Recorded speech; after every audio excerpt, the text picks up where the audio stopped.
Today I'm going to show you guys one of probably the most important features of EventHawk, and that is tagging and templates. So tagging and templates really help make your job easier. They help you make it easier to hire somebody to help you with EventHawk, with responding to people, and then they also help you future-proof your contacts, as I call it, so that you can, when you're ready to remarket to them in the future, you have tags to know who's who.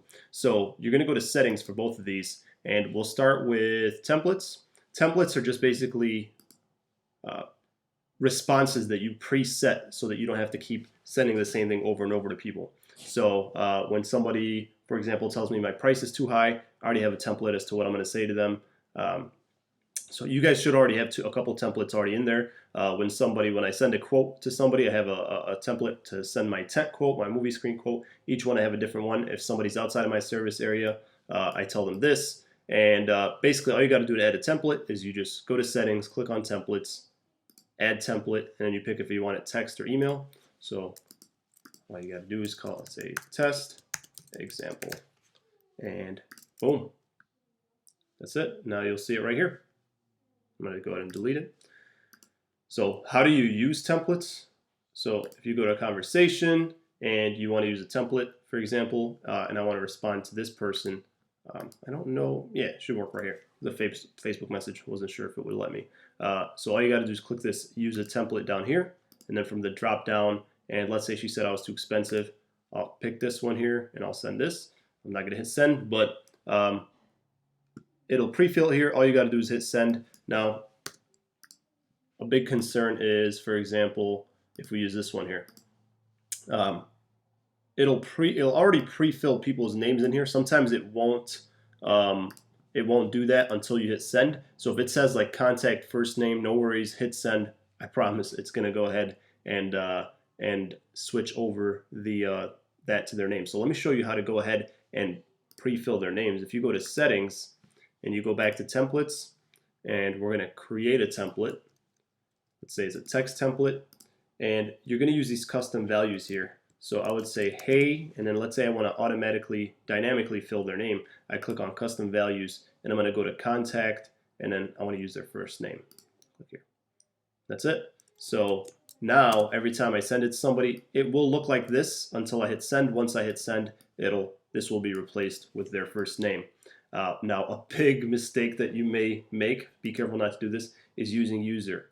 User is you. I did this before, where instead of contact name, I put user first name, and all of my messages had my name in them. And I sent out like 50 of them to a bunch of customers, and then they're like, you have the wrong person. I'm like, oh crap, I put my name instead. So yeah, be careful. Only use contact. None of these other ones matter. The only one you're ever going to use is contact. So basically, you just type in whatever you want, and when you're ready to put in something, you put it in here.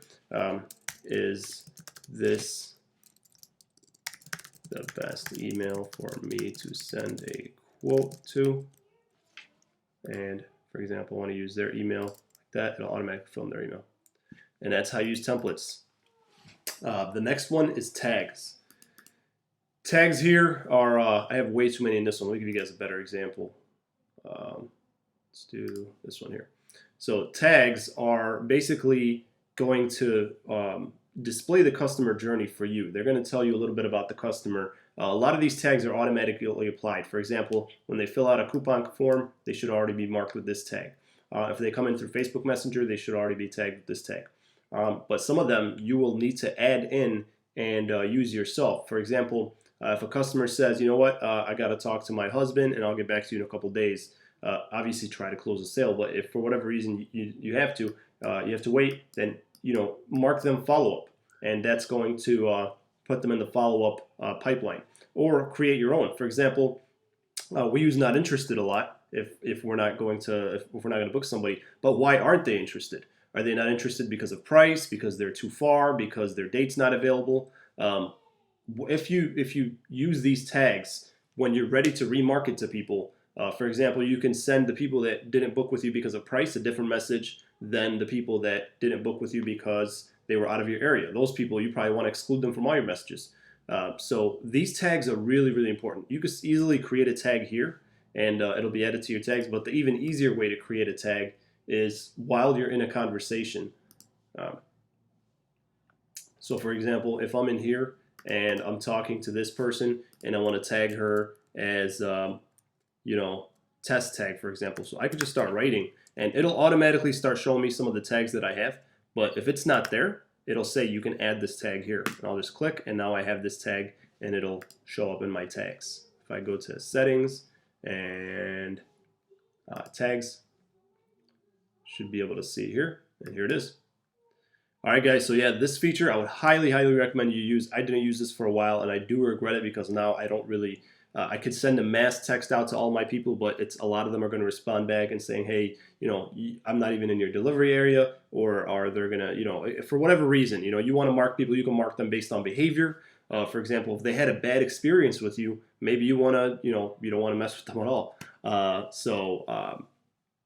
That's pretty much it about tags. Let me know if you guys have any questions. Good luck.